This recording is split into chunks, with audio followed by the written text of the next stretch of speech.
அவர்களது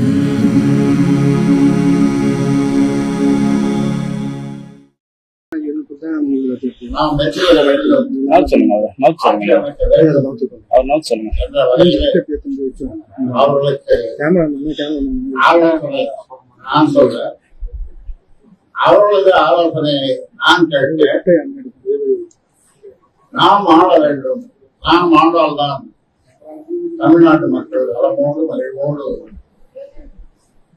வறுமையில்லாமல் வாழ்வார்கள், சமூக நீதியோடு வாழ்வார்கள் என்ற நோக்கிலேதான் தொடர்ந்து பாடுபட்டிருக்கிறது. அந்த வகையிலே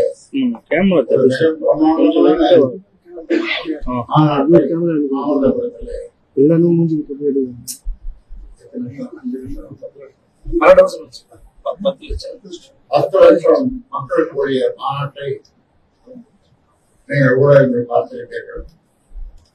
அந்த வகையிலே அதற்கு அடுத்த கட்டமாக இன்றைக்கு மாவட்ட செயலர்களுடைய கூட்டம், ஆர்வம் என்று சொல்வார்கள், அதனுடைய தொடர்ச்சியாக நீங்கள் எப்படி வேலை செய்ய வேண்டும், எப்படி பணியாற்ற வேண்டும், 50 தொகுதிகளில் நாம் படுத்துக்கொண்டே ஜெயிப்பது என்று சொல்ல உண்மை.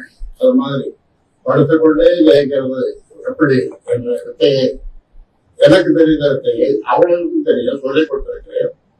அதனால அங்க படுத்துக்கொண்டே ஜெயிப்பது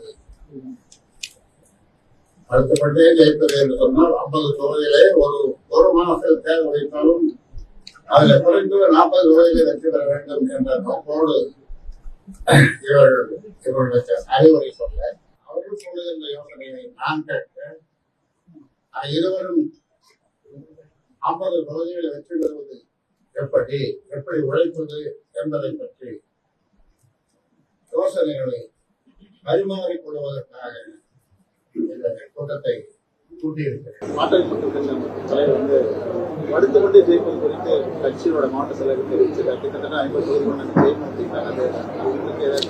அவங்க தொண்டர்களை உற்சாகப்படுத்துவதற்கு, ஊக்கப்படுத்துவதற்காக அவர் சொல்லுகிறார்.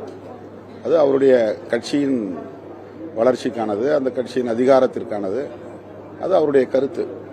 எல்லா கட்சிகளும் இந்த 2026 சட்டமன்ற தேர்தல் நோக்கி அவங்களோட செயல்படாமல் சொல்லி எந்த அளவுக்கு வந்து தொகுதிகளை வந்து கேட்கும் எந்த தற்போதைக்கு எங்கள் முன்னால் இருக்கிற முக்கியமான செயல் திட்டம் மதச்சார்பின்மை காப்போம் என்பதுதான். அந்த கருத்தியலை நோக்கி மக்களை அணிதிரட்டுவதுதான்.